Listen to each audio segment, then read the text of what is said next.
সে আমার হয়েও আমার না, এই কথার মানে বুঝো। এই পৃথিবীতে প্রত্যেকটা মানুষ যখন কাউরে খুব ভালোবাসে তখন তার প্রতি একটা অধিকার খাটায়, মানে অধিকারটা মনে থেকে আসে। যখন সেই অধিকারটা হারাই ফেলাই দেয়, ওই মানুষগুলাই বুঝবো যে এই কথার মানেটা কি, বা এই কথার কষ্টটা কিরকম কষ্ট। সে আমার হয়ে আমার না, মানে আমার অনেক তীব্র আশা আছে যে তার আমি এক জায়গায় যাবো, বা তার আমি সারা জীবন আমার কাছে রাখুম, বা তার আমি সারা জীবন ভালোবাসুম। কিন্তু ওই মানুষটা যখন হারায় যায়, মানে আমার জীবন থেকে বা যার জীবন থেকে হারায় যায়, তখন এই অধিকারটা আর কাজ করে না। মানে এই যে হারানোর যন্ত্রণা, এটা মনে করেন যে ভাই যারা হারাইছে ওরাই একমাত্র বুঝে। করেন মানে আপনার ভালোবাসার মানুষটা অনলাইনে আছে, আপনি অনলাইনে আছেন, কিন্তু তার মেসেজ দেওয়ার অধিকার নাই, কারণ সে হারাই গেছে। এই যে কষ্টগুলা, এই কষ্টগুলা ভাই সবাই বুঝবো না। যারা মনে করেন যে অনেক করে কাউরে ভালোবাসছে বা অনেক করে কাউরে চাইছে, ওরা একমাত্র এই কষ্টগুলা বুঝবে।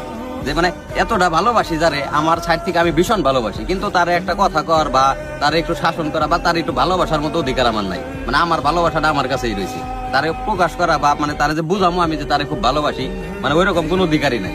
একমাত্র তারাই বুঝবো যে এই কথার মানেটা কতটা কষ্ট, যে সে আমার হয়েও আমার না। মানে আমার অন্তরে সে সবসময় আমার, কিন্তু আমি বাস্তবে তারে ধরতে পারি না বা ছুঁইতে পারি না বা তার সাথে একটু কথা কইতে পারি না। এটাই ভাই ভালোবাসা।